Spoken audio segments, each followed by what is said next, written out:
je vous présente Alexandre Delmas du LabRH, le think tank des RH que vous devez connaître. Donc le management frein ou accélérateur de la transformation digitale. Je me pousse un petit peu pour qu'on vous voit. Pardon. À l'heure de la transformation digitale, on a peut-être un petit peu trop tendance à mettre un vernis technologique. Et là, ce qu'on nous propose, c'est de revenir aux fondamentaux, de ne pas compter uniquement sur la technologie, mais de replacer un petit peu d'humain, de repenser la culture de l'entreprise, le management, et de recréer un lien de confiance, d'introduire...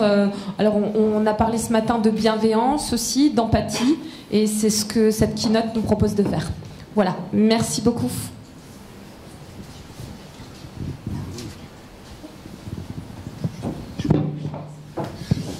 Merci à tous d'être encore là avec nous pour cette dernière keynote. Donc, je vais vous rappeler que cette keynote est interactive, qu'avec BY, vous pouvez vous connecter, nous poser des questions, faire des commentaires. Et donc, afin que chacun des participants, Sophie Floriani, Karen de Maison, pardon, les noms sont là, hein, Chloé Accard et Alexandre Delmas vont prendre vos questions. Et puis surtout, je vais introduire par un concept sur donc le management, frein ou accélérateur de la transformation digitale. Souvent, quand une nouveauté, une innovation, une révolution arrive, je vais citer Idriss Aberkan, c'est ridicule, c'est dangereux, c'est évident. Donc, maintenant, je vais vous inviter à d'abord répondre à une question à l'aide de BY, qui va être, selon vous, le digital déshumanise-t-il les relations dans l'entreprise? Oui, non.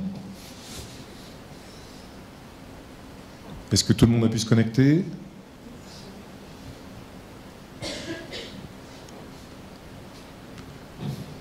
On me signale que vos réponses arrivent. Je triche. Entre-temps, pendant vos réponses, je vais laisser peut-être nos intervenants dire un mot, se présenter.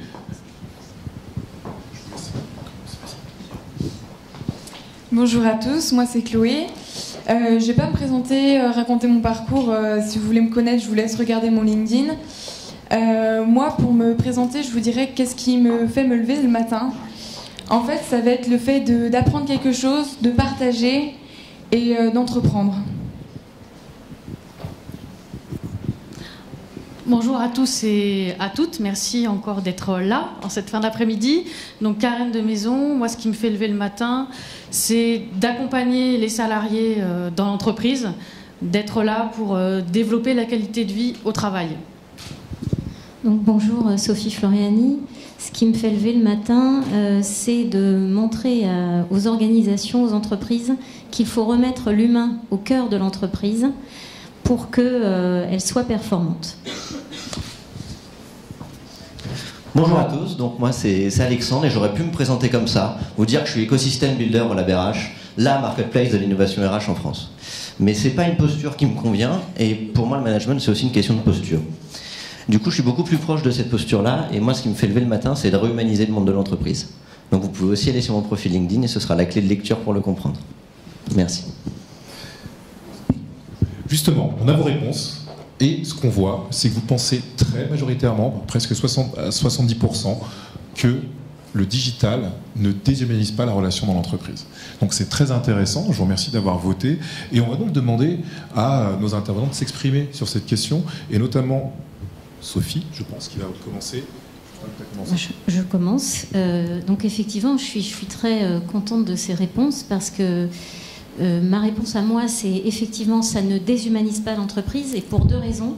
Avant le digital et après le digital, de toute façon, on a besoin de l'humain. Avant, pourquoi? On est depuis un siècle sur des modèles de management, des modèles de fonctionnement dans l'entreprise qui sont axés sur les procédures, sur la mathématique, sur des reportings à n'en plus finir. Et on a eu tendance à oublier parfois l'humain que nous sommes. Et donc ça fait écho à ce que disait Oli à l'instant. Pour pouvoir s'adapter, il faut se recentrer sur l'humain parce que ce sont bien les hommes et les femmes qui s'adaptent au digital et pas l'inverse. Et pour que les gens aient envie de s'adapter, parce qu'on ne force pas les gens à s'adapter, il faut leur donner envie et il faut leur créer un environnement de travail et des modes de fonctionnement qui vont faire qu'ils sont bien dans l'entreprise, qu'ils sont heureux dans l'entreprise, qu'ils puissent s'épanouir. Donc ça fait appel à des valeurs d'équité, de confiance, de responsabilisation, d'autonomie, qui vont leur permettre une liberté d'action. Donc ça, c'est l'avant, leur donner envie, parce que de toute façon, on n'a plus le choix. Et je vais vous citer quelque chose le World Economic Forum, en fait, qui dit, c'est assez récent, c'est quelques mois, qui dit que les entreprises qui survivront, ce seront les entreprises humaines. Donc, on est bien là-dedans. Ça, c'est avant. Et après, donc, qu'est-ce qui se passe ? Le digital continue à réhumaniser l'entreprise. Et là, j'ai 2 exemples très concrets, ou même plusieurs, plus que 2. Puisque si vous prenez par exemple les réseaux sociaux, je fais partie de plusieurs collectifs dans les réseaux sociaux, notamment Twitter, mais pas que, où il y a un collectif qui s'appelle i4 Emploi, où grâce à un simple retweet, on permet de trouver des emplois aux demandeurs d'emploi. Et ça, c'est gratuit, c'est de la bienveillance. Il y a eu 540 demandes, il y a eu 104 emplois trouvés, directement ou indirectement via le collectif. Mais ça, c'est la force de la solidarité. C'est une forme de collaboration bienveillante et volontaire. Donc ça marche. Un autre exemple, c'est 612 rencontres sur les réseaux sociaux. C'est un ouvrage que vous pouvez télécharger gratuitement à la FNAC, qui a été publié par Alban Jarry, l'influenceur. Je fais partie de ce collectif et il a fait une enquête sur les réseaux sociaux, 612 personnes, et 70 ont écrit des textes, dont moi, sur l'humain, justement, comment les réseaux sociaux sont au service de l'humain, page 75. Et je fais ma pub en même temps. Non, mais, et en fait, on s'est vu en fait, avec ces gens-là. Dans les 70 personnes, j'en ai déjà vu une vingtaine.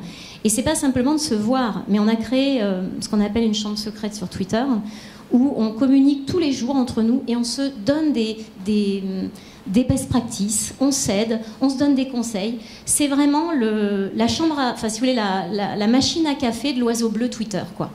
Donc ça, c'est du réel. Et là, nous, on est une preuve vivante que tout ce qui est digital nous réunit physiquement. Parce qu'il y a quelques heures, je ne connaissais pas du tout Laurent, et nous ne nous connaissions pas non plus.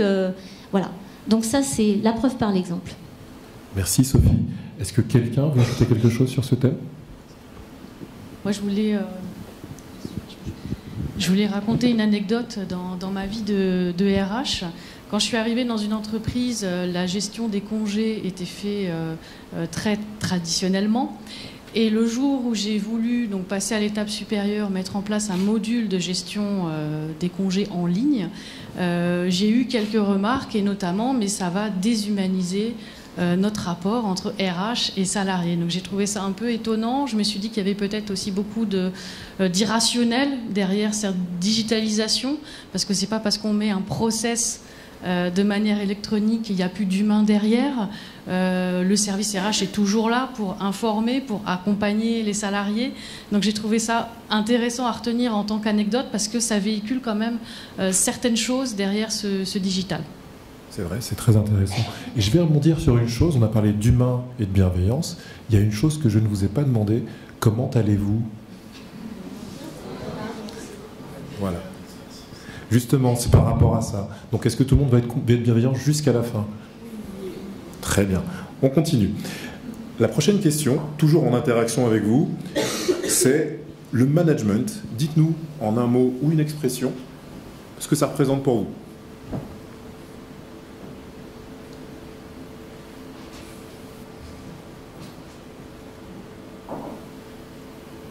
On m'a fait un cours de management avant de venir, donc je ne vais pas vous réciter les 6 clés du management, mais il y en a bien 6.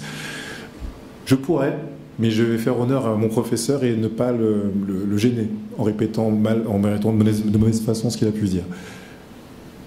Est-ce que tout le monde a pu répondre ? Pas encore ?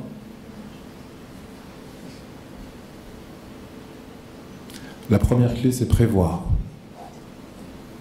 Au fur et à mesure, je vais les égrener si je m'en rappelle.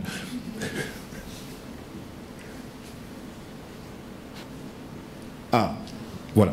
Tout le monde voit bien les différents mots qui apparaissent. Donc, celui qui se dégage très nettement, c'est accompagner. Et puis, on a d'autres choses comme leadership, empathie. Est-ce que les mots qui sont présents à l'affichage vous évoquent des choses? Je vous laisse prendre la parole pour qui souhaite. Oui, moi il y en a un que j'aime beaucoup, c'est le mot manège. Parce qu'effectivement, quand on me dit management, moi j'ai l'image d'une main effectivement qui s'empare d'un manège pour le faire tourner. C'est bizarre, hein. Ouais, je sais. Un rapport avec Pollux? Pourquoi j'ai cette image-là? Tout simplement parce que le mot management étymologiquement vient de manus, la main, et qu'il vient aussi étymologiquement du mot manège qui est faire tourner. Et donc moi j'ai ce fameux manège de Mary Poppins dans la tête, où effectivement les chevaux, après avoir tourné, hop, s'envolent et se libèrent. Donc pour moi le management, c'est vraiment cet acte de donner du sens et cet acte de effectivement mettre en mouvement. Parce que tu as fait référence à Idriss et j'aimerais aussi lui piquer son image, au sens où dans Manus il y a l'empan qui est la distance entre le petit doigt et le pouce, et qui est la mesure qu'a utilisée la Renaissance comme unité de référence pour un monde habitable par l'humain. Donc je pense que c'est important que le management reste à dimension et à taille humaine et que chacun puisse justement s'en saisir. Il y a aussi une référence à Montessori finalement. Aussi. Alors, est-ce que quelqu'un veut aussi ajouter un point? Je veux bien. Je vais donner un exemple en fait, qui est l'exemple de Richard Tierlink, qui était le PDG qui a libéré Harley-Davidson. Et oui, c'est une entreprise libérée. Et lui, en fait, quand il a changé, donc, alors, c'est pas directement lié au digital, mais quand il a changé la façon de travailler, les modes de pensée, la culture, il a dit que tous les managers devaient être des coachs et devaient être en support, en soutien. Et donc, pour moi, le manager, c'est effectivement un soutien et un support. Très juste. Est-ce que maintenant, toujours en mode participatif, vous savez que vous pouvez mettre des commentaires, des questions en plus de ce qu'on aborde là. Si vous avez des réflexions, même si vous voulez intervenir de manière physique, vous pouvez également le faire. Certes, on est digital, mais on peut aussi se parler directement si vous le souhaitez. Autre chose, maintenant, concrètement, qu'est-ce que c'est la transformation digitale pour vous? Là, pareillement, une question à laquelle vous allez répondre, mais vous pouvez très bien, si vous le souhaitez, lever la main et on peut vous passer un micro. Et ce qu'on va faire, en attendant vos réponses, on va laisser la parole à Chloé, qui va nous parler un petit peu de ce point, et on prendra vos réponses ensuite. En fait, moi, je vais vous parler d'une de mes expériences. C'était ma première grande expérience en entreprise. Il s'est avéré que mon manager ne croyait pas du tout en l'utilisation des réseaux sociaux, alors que moi, j'y croyais énormément. J'avais qu'une seule envie, c'était de bouger ma baguette magique dessus et de faire en sorte qu'il y ait vraiment un magnétisme entre l'entreprise et le marché grâce aux réseaux sociaux. Et en fait, je me suis rendu compte que mon plus grand obstacle, c'était le management, puisque le management restait vraiment dans sa petite zone de confort. Ils n'avaient pas envie d'aller sur des outils qu'ils n'utilisaient jamais. En fait, ils avaient leur salaire à la fin du mois, donc pourquoi est-ce qu'ils devaient se salir les mains à se lancer dans le grand bain et faire quelque chose qu'ils n'avaient pas du tout l'habitude de faire? Heureusement, c'est pas ça dans toutes les entreprises, mais moi, ça a été le cas. Et en fait, je me suis rendu compte que la plus grande difficulté et le plus grand obstacle, ça va être de vraiment réussir à sensibiliser le management, sensibiliser le COMEX sur l'utilisation des réseaux sociaux. Et en fait, c'est vraiment quelque chose qui est primordial et qu'il faut vraiment faire maintenant. Il ne s'agit pas de rattraper un train, mais vraiment une fusée. Si vous y mettez pas maintenant, ça risque d'être trop tard. Et bon, moi, je suis pas là pour vous faire peur ou quoi que ce soit. Je suis là pour vous donner des clés. Et en fait, il y a quelque chose qui peut vraiment vous aider. Vous avez autour de vous énormément de personnes qui sont là, qui connaissent les réseaux sociaux. Ça peut être des digital natives, comme moi, de la génération Y, Z, vous appelez ça comme vous voulez. Mais ça peut être aussi des personnes qui sont un peu plus âgées, qui ont déjà une expérience positive sur les réseaux sociaux, qui ont réussi à faire de la vente, par exemple, par les réseaux sociaux, et qui vont pouvoir partager avec vous leur expérience, leurs obstacles, comment est-ce qu'ils ont fait, en fait, pour instaurer l'utilisation des réseaux sociaux au sein de leur entreprise. Il va falloir vraiment s'ouvrir et s'entourer de ces personnes-là qui ont des choses à partager et à vous apprendre pour pouvoir en fait apporter l'utilisation des réseaux sociaux, que ce soit Snapchat, Twitter, Instagram, etc. dans votre entreprise. Et si le management déjà n'y croit pas, si le COMEX n'y croit pas, on ne peut pas avancer. Et en fait, une des solutions qui est bien, ça va être vraiment d'utiliser ce qu'on appelle le reverse mentoring. Le reverse mentoring, qu'est-ce que c'est? Ça va être le fait d'utiliser des personnes, ça peut être des jeunes, ça peut être des personnes qui sont déjà internes à l'entreprise, qui ont en fait déjà une capacité à comprendre l'utilisation des réseaux sociaux, qui ont déjà une expérience, utiliser ces personnes en fait pour former le management sur l'utilisation des réseaux sociaux. Ça va être les sensibiliser d'abord dans un premier temps, mais aussi les accompagner petit à petit au fil des mois pour pas que le management ait l'impression de sauter dans le grand bain et qu'ils ne savent pas du tout comment faire, par où commencer, etc. Et en fait, c'est une technique qui vient des États-Unis, qui est apparue dans les années 2000. Et en France, on est énormément en retard. Il reste encore beaucoup de choses à faire là-dessus. Et c'est quelque chose qu'il faut faire dès maintenant, parce que si le management n'y croit pas, on ne peut pas faire une transformation digitale effective. Et moi, qui viens d'une génération Y, Z, comme vous voulez, j'ai vraiment pu faire l'expérience en utilisant mes connaissances sur les réseaux sociaux. Je fais de la vente régulièrement par les réseaux sociaux. Et vraiment, le bénéfice que vous allez en retirer, ça va être du personal branding, de la construction de la marque personnelle, mais aussi du networking et de la vente, justement par ce reverse mentoring. Est-ce que quelqu'un veut commenter, ajouter des choses, pourquoi pas? Des questions par rapport à ce que Chloé vient de dire? Moi, je rajouterais juste une chose, c'est que la transformation digitale, ça a été dit un peu plus avant ce matin, c'est quelque chose ça reste encore un concept, mais surtout, ce ne sont pas que les réseaux sociaux. Il y a une multitude de choses qui sont un changement aujourd'hui à notre ère, et qu'effectivement, quand on parle de digital, on entend souvent les réseaux sociaux qui sont la première chose qu'on peut aborder de manière classique, mais il y a tout un tas de choses comme l'Internet des objets, le fait de pouvoir traquer tout un tas de choses au niveau de votre santé qui amènent une véritable transformation dans votre utilisation, dans votre quotidien. Donc ce n'est pas simplement des réseaux sociaux, mais c'est tout un tas d'outils qui vont vous permettre d'améliorer, votre bien-être, pour rester dans cette logique de bienveillance, mais aussi votre comportement vis-à-vis de vous-même et des autres. Donc c'est avec les réseaux sociaux, certes, mais il y a encore bien d'autres choses derrière cette idée de digital. Karine ? Pour compléter sur la transformation digitale, je voulais savoir qui est DRH dans la salle ou qui est responsable RH dans la salle. Donc, pas mal de mains se lèvent. Je voulais juste partager un constat sur le métier de RH. Le métier de RH aujourd'hui, quel est-il ? Il faut savoir que les salariés n'ont pas une bonne image de notre métier, malheureusement. Si vous avez regardé le baromètre de l'année dernière fait par la Ségos, les salariés nous notent 5,6 sur 10 en termes d'efficacité ou en termes de compréhension de notre métier. Et ils ne comprennent pas, ils ne savent pas ce qu'on fait. Ils attendent qu'on soit plus proche d'eux. Donc ça, c'est un facteur important. Ils attendent aussi plus de transparence sur les procédures, sur la manière de fonctionner. Ils pensent qu'on est beaucoup dans la contrainte opérationnelle, tout ça c'est vrai. Et nous, en tant que DRH, on souhaiterait être encore plus en proximité et moins crouler, on va dire, sous les contraintes réglementaires qui nous incombent. Donc c'est sûr que c'est compliqué de se rejoindre. Le DRH, maintenant, devient de plus en plus bienvenu dans les CODIR, mais ça reste quand même assez fermé par rapport à un DSI ou une DAF qui a un petit peu plus de légitimité que les RH dans un CODIR. La direction générale qui ne prend pas la pleine mesure du rôle stratégique des RH, souvent c'est un truc qui se rajoute, et un paysage réglementaire qui évolue tout le temps. Et ça, c'est usant aussi pour nous en tant que RH.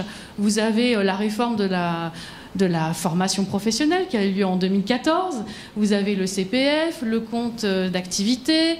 Maintenant, la nouvelle loi travail avec l'ensemble des décrets qui vont commencer à s'égrener jusqu'à la fin de l'année et sur 2017 avec le changement, notamment, et là je vous apprends rien, sur toute la négociation avec les partenaires sociaux, plus d'autres dispositifs qu'on apprend au fur et à mesure, puisqu'il faut être tout le temps en veille, vu que ça change tout le temps.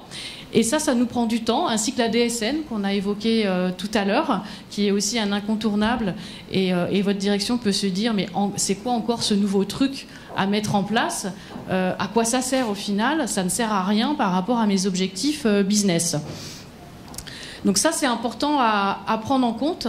Parce que quand on parle de transformation digitale, je ne sais pas si vous vous êtes dit à un moment donné, mais encore un nouveau truc à mettre en place dans l'entreprise. Ça va me prendre combien de temps? Quels sont les moyens à mettre en place? comment je vais m'y prendre. Justement, Karine, c'est le moment de se dire comment concrètement ça se traduit, cette transformation digitale. Alors, comment ça peut se traduire? La transformation digitale, c'est un joli mot. Après, tout dépend ce qu'on met derrière. Moi, je vois plutôt des usages. Donc, je vais vous donner un exemple. De plus en plus, les salariés ont des temps de transport très importants, notamment en Île-de-France, puisque nous sommes en Île-de-France. Et clairement, le télétravail est un usage facilité par les technologies. Ça n'aurait pas été possible il y a 30 ans de se mettre en télétravail par rapport aux outils. Donc ce que je veux pointer du doigt, c'est que les usages sont extrêmement importants au-delà de tout ce qu'on peut voir sur les outils. La DRH est bien là pour capter, hein, c'est un capteur de l'organisation, et mettre en œuvre et accompagner les salariés avec cette transformation digitale, toujours pour améliorer leur qualité de vie au travail, parce qu'il ne faut pas perdre non plus l'objectif. À quoi sert cette transformation digitale? Ça, c'est un point très très important. Tout à fait. Merci Karine. Chloé, tu veux rajouter quelque chose sur concrètement comment ça se traduit cette transformation? Oui. En fait, concrètement, cette transformation, une fois que le management a été sensibilisé sur l'utilisation des réseaux sociaux, qu'est-ce qu'il nous reste? Il nous reste en fait tous les employés de l'entreprise. Ce qu'il va falloir faire pour avoir une transformation digitale effective, ça va être de faire de tous vos employés des ambassadeurs qui vont relayer en fait votre marque sur les réseaux sociaux. Si je peux vous donner un exemple, imaginez-vous, vous êtes connecté sur un de vos réseaux sociaux. Qu'est-ce que vous voyez? Vous avez d'un côté des posts de personnes que vous suivez, ça peut être des amis ou des gens que vous ne connaissez pas forcément mais que vous trouvez pertinents. Et d'un autre côté, vous avez de la publicité. Qu'est-ce que vous regardez et qui est-ce que vous allez écouter? Surtout pas la publicité. Il y en a même certains là, qui ont instauré certains adblockers, j'en suis sûre. À ce moment-là, imaginez, vous êtes par exemple sur LinkedIn, il y a quelqu'un de votre réseau qui poste un article sur le fait qu'il y aurait un robot qui remplacerait bientôt les DRH. Tiens, ça tombe bien, c'est exactement dans votre domaine, vous avez confiance en cette personne puisqu'elle est dans votre réseau. Vous cliquez sur l'article et vous lisez l'article. Cet article vous intéresse et cette personne-là qui a partagé cet article, vous allez vous intéresser à elle, vous allez la suivre parce que vous la trouvez pertinente, elle vous a appris quelque chose. Cette personne-là va donc gagner en notoriété. En fait, il s'avère que l'article que cette personne a partagé était un article écrit au nom de l'entreprise. Est-ce que vous imaginez un petit peu si toutes les personnes de votre entreprise avaient partagé cet article-là? Vous vous rendez compte un petit peu du reach que vous aurez pu avoir? En fait, pour donner un petit peu des chiffres, si 10 000 employés d'une entreprise partagent un article qui vient de votre entreprise, vous allez toucher environ entre 350 à 500 millions de personnes, ce qui équivaut à peu près entre 3 à 5 millions de dollars. Je ne sais pas si vous vous rendez compte un petit peu de l'économie que vous pouvez faire en plein média. En fait, vous allez me dire, ouais, mais moi, mes employés, ils n'ont pas le temps, ils n'ont pas que ça à faire de traîner sur les réseaux sociaux, il faudrait les former, ils ne savent pas comment utiliser ça, en plus, je ne peux pas gérer qu'est-ce qu'ils vont dire sur mon entreprise, etc. Bah, justement, instaurer en fait des temps de travail où vous allez sensibiliser ces personnes-là, où vous allez les former et les accompagner. Et ce que vous pouvez faire aussi, qui va leur faire gagner du temps, c'est d'utiliser une plateforme d'employé advocacy. Une plateforme d'employé advocacy, en fait, ça va être un outil qui va rassembler en fait tous les flux des réseaux sociaux de votre entreprise sur la même page, ce qui fait que vos employés vont avoir accès en fait à tous les posts directement et ils vont pouvoir choisir, bah tiens, celui-là il est intéressant, je vais le liker, celui-là aussi, j'aimerais bien le partager, mais j'ai envie d'ajouter ma petite dose personnelle et il va pouvoir le faire. En utilisant ça, vous allez permettre donc à vos employés déjà de se former parce que ils vont lire des articles qui concernent leur domaine, ils vont gagner en notoriété également parce qu'ils vont partager sur leur réseau des articles qui sont pertinents. Et vous, votre entreprise, elle va gagner en notoriété, elle va améliorer sa marque, elle va être beaucoup plus présente. Et si on regarde par exemple au niveau RH, 80% des personnes qui recherchent un emploi prennent en compte l'avis des salariés d'une entreprise avant de choisir ou non un emploi. Donc si votre entreprise, elle n'est pas par exemple sur Instagram, si on ne peut pas voir sur Instagram comment c'est de travailler chez vous, ce que disent vos employés quand ils sont chez vous, c'est simple. la nouvelle génération, elle ne va pas y aller parce qu'elle va se dire dans quoi est-ce que je m'embarque? C'est bizarre, personne n'en parle. Qu'est-ce qui se passe dans cette entreprise? Donc ça va être vraiment en faisant de vos employés des ambassadeurs que vous allez pouvoir avoir une transformation digitale qui va être effective. Merci Chloé. Alexandre? J'aimerais rebondir 2 secondes sur ce que tu dis, Chloé, effectivement, parce que c'est non seulement vos collaborateurs, mais aussi votre écosystème. Parce que suite à ce que tu as dit, finalement, je me suis dit, finalement, nous, on n'est pas sortis de l'auberge, on n'est que 7. On n'est pas 10 000, on est 7 à la BRH. Mais on a quand même un écosystème de 240 startups, et heureusement qu'elles sont là pour partager sur les réseaux sociaux à notre place. Donc c'est pas seulement vos collaborateurs, c'est aussi l'écosystème que vous avez, vos clients, et c'est ça qu'il faut réussir à créer. Et en termes d'image, moi, quand on me parle de transformation digitale, l'image qui me vient, c'est une princesse. Voilà, je suis dans les comptes aujourd'hui, finalement, au sens où, pour moi, c'est une opportunité de transformer un peu le management crapaud, qui est issu du taylorisme et du fordisme. Vous voyez, ce management très hiérarchique, finalement, et compagnie, et que le digital est une opportunité, un vecteur du changement, et que, en soi, vu que c'est la princesse, c'est pas une finalité en soi. Quand on me parle de transformation digitale aujourd'hui, j'ai à chaque fois un peu l'impression d'entendre transformation vers le digital. Seulement, le digital n'est pas une finalité, c'est un moyen vers le changement. Tout à fait. Là, je rebondis complètement et 100% d'accord. Effectivement, c'est pas le fait de se transformer, c'est qu'on est obligé de s'adapter. C'est Darwin, sinon on meurt. Ou en tout cas, pour rester performant, on doit s'adapter. Et tous ceux qui vont survivre et être performants s'adapteront et ce seront sûrement des leaders sur leur marché. C'est le cas pour pas mal d'autres entreprises qui l'ont déjà fait. Je rebondis donc sur ce que vous avez dit tous les trois, mais effectivement, le digital, c'est une formidable opportunité. Oui, il y a des menaces, certains peuvent dire c'est dangereux, etc. Mais tout dépend de l'usage qu'on en fait, tout dépend du sens qu'on met derrière. Et au contraire, si on le considère comme une opportunité de relations humaines, et de relations humaines, qu'elles soient commerciales, qu'elles soient personnelles, professionnelles, pour échanger des best practices, c'est là. Et pour rebondir sur i4Emploi, donc le collectif où je suis, je n'ai pas dit tout à l'heure que ça génère, il y a 486 000 followers, et ça génère 3 millions d'impressions à chaque fois, donc sur Twitter. Donc vous imaginez si vous êtes en recherche d'un emploi, oui, d'impression au sens digital du terme, de vue, oui. Au sens Twitter du terme, effectivement. Donc, vous imaginez, enfin, vous postez là-dessus, et donc, on a 3 millions de vues. Alors, ça, faudrait que je regarde les détails, mais c'est les derniers chiffres que j'ai. Je pourrais vous en dire plus. Enfin, vous pouvez suivre le compte i4Emploi et vous verrez, c'est hashtag i4Emploi. Donc ça, c'est vrai, il y a une visibilité. Donc ça permet quoi, le digital aussi? C'est finalement une démocratisation de l'information et de la communication. Ça revient à ce que vous dites. Enfin, quand on pense qu'avant, pour parler à quelqu'un, un directeur ou un PDG du CAC 40, c'était impossible, il fallait passer par le standard, ensuite par l'assistante, par la deuxième assistante, enfin, on désespérait. Maintenant, vous faites un clic sur LinkedIn, pour peu qu'il ou elle soit sur LinkedIn, elle vous répond. Et moi, j'en ai pas mal qui m'ont répondu oui. Donc, c'est quelque chose qui est beaucoup plus facile. Et après, vous pouvez arriver aussi à les voir. Donc, il y a une vraie relation qui s'instaure. Et je rebondis aussi sur le télétravail. Le digital, ça amène aussi l'obligation de la confiance. On est obligé de se dire, maintenant ça suffit, la défiance, la façon command and control du taylorisme, on va passer au trust and share. Alors c'est des anglicismes, mais c'est vrai que ça vient aussi des États-Unis. Je pense que tout le monde comprend, si quelqu'un ne comprend pas, il le dira, bien sûr. Donc voilà, il faut faire confiance, et le fait de donner confiance aux personnes, ça les pousse à être beaucoup plus, avoir envie de faire les choses.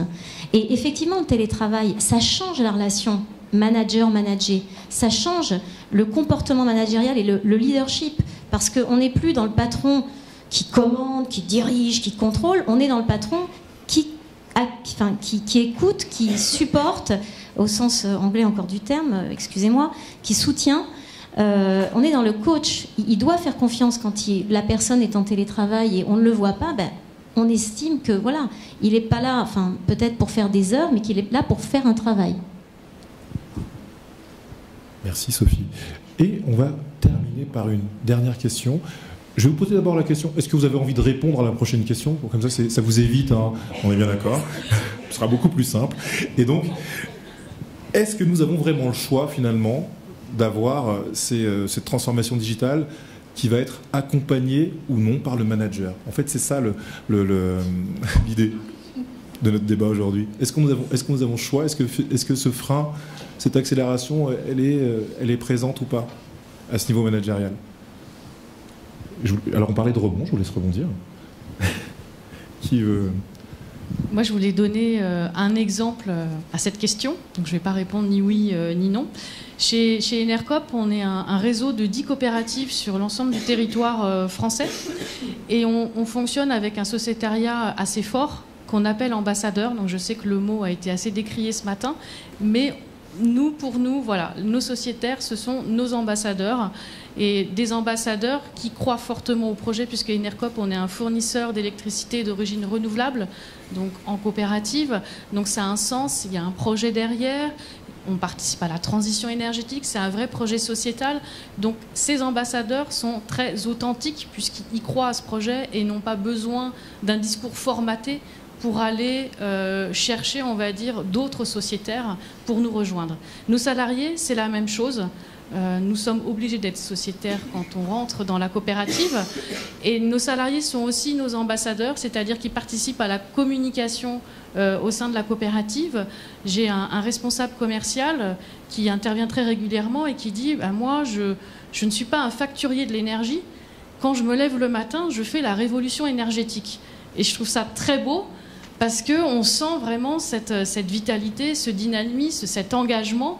Et ça, c'est vraiment véhiculé par les salariés sur le terrain, mais aussi via les réseaux sociaux et le digital. Et pour recruter, puisque moi, je suis dans une posture de recruteur, c'est extrêmement simple, entre guillemets, puisque déjà, la cause est acquise. C'est-à-dire que le candidat qui vient dans mon bureau, il a déjà envie de nous rejoindre pour ce projet qui est très innovant. L'idée après, bien sûr, c'est de valider les compétences techniques, mais déjà, il y a un premier pas qui est fait de la part du candidat, parce que le candidat a choisi Enercop, car il ne vient pas ici par hasard. Il a vraiment fait ce choix de postuler pour venir et rejoindre le projet. La situation rêvée du recruteur. Alexandre, je te laisse rebondir ou tu... Oui, moi j'aimerais répondre plutôt que de transformation, j'aimerais qu'on parle d'adaptation. Alors il y en a certains qui parlent de darwinisme digital. Est-ce qu'on peut aller jusque-là? Je vous invite à lire l'article de Jérémy à ce sujet-là. Effectivement, il y a d'autres choix de société qui sont possibles. Maintenant, deux petites questions. Vous êtes RH aujourd'hui, vous voulez faire un plan de gestion prévisionnelle des compétences et des talents, effectivement, sur le long terme. Et donc vous voulez savoir que tel salarié correspond à tant de pourcents à tel poste dans 5 ans, mais que s'il suit telle et telle formation, il correspondra à 70% dans 2 ans. Sans le digital, vous faites comment? Juste quelques questions comme ça, effectivement. Et on a 240 du coup start-up et innovation digitale qui permettent des choses qui ne seraient pas aujourd'hui possibles sans le digital. Ou alors avec une armée de RH beaucoup plus que ce qu'on a aujourd'hui. Donc il y a une certaine facilité, une certaine efficience aujourd'hui dans le digital. Et effectivement, c'est une opportunité. Moi, personnellement, je suis héritier d'Héraclite, ce pré-socratique qui a dit qu'on ne se baignait jamais 2 fois dans le même fleuve. Et du coup, il pense finalement, en tant qu'héritier, je pense qu'on ne peut pas ne pas changer. Que finalement, face au changement, il y a une alternative entre le choisir ou le subir. Moi, j'ai toujours préféré choisir mes changements.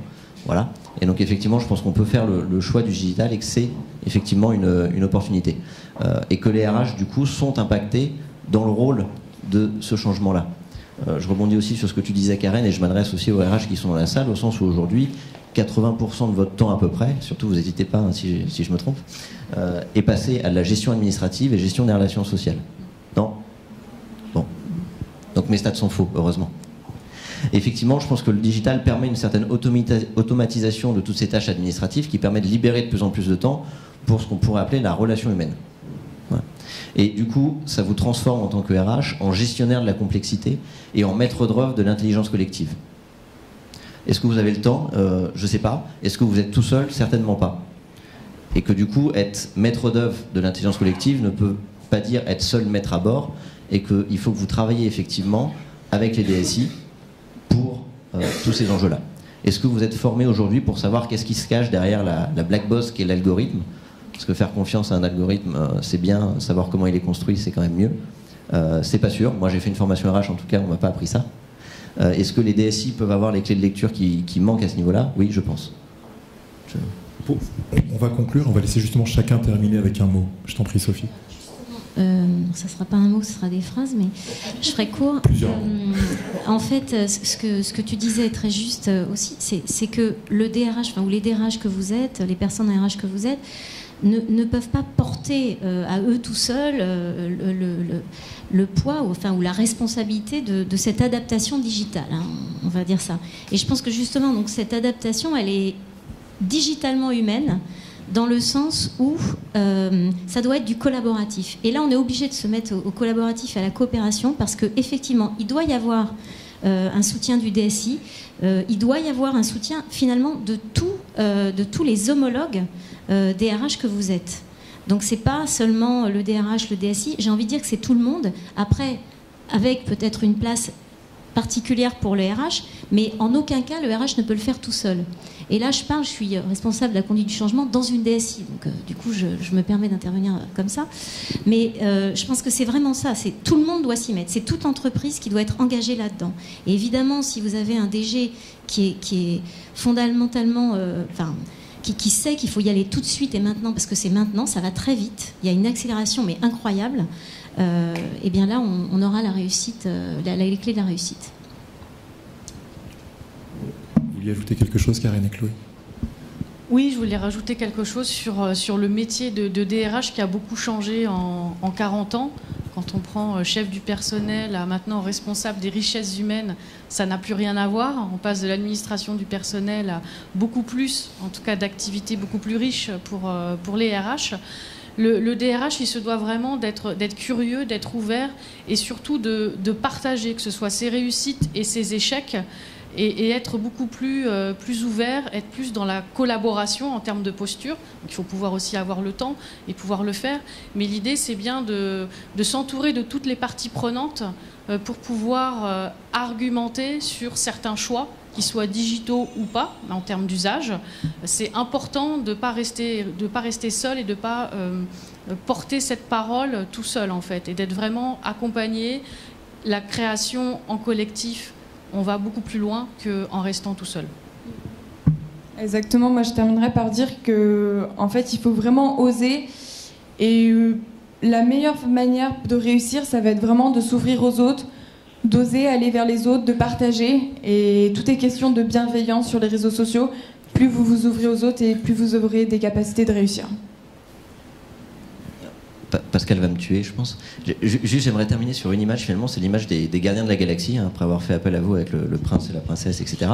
Au sens où il y a quand même une chose où, pour moi, vous êtes seul, c'est que finalement, c'est vous les garants de l'éthique, en quelque sorte. Ok, il y a un changement, ce changement, il va entraîner un coût. Votre rôle, en tout cas, votre devoir, c'est de vous interroger sur ce coût-là. Il faut qu'on soit digital demain. Ok, on prend tous ceux qui ne sont pas digital native, on les enlève. Et on met des digital natives à la place. Est-ce que ce changement-là, ça vous convient, s'il était réalisable? Ou est-ce que justement, d'un point de vue éthique, c'est un peu, on va dire, il y a d'autres voies possibles, et du coup, ça, votre rôle, c'est vous qui êtes les garants de cette importance-là, je pense. Et surtout les garants de la vision. C'est la vision avant tout qui permet de piloter tout ça. Et pour finir, je citerai un proverbe africain qui dit « Tout seul, on va plus vite, mais ensemble, on va plus loin ». C'est l'histoire du colibri. Beaucoup d'images. Merci beaucoup.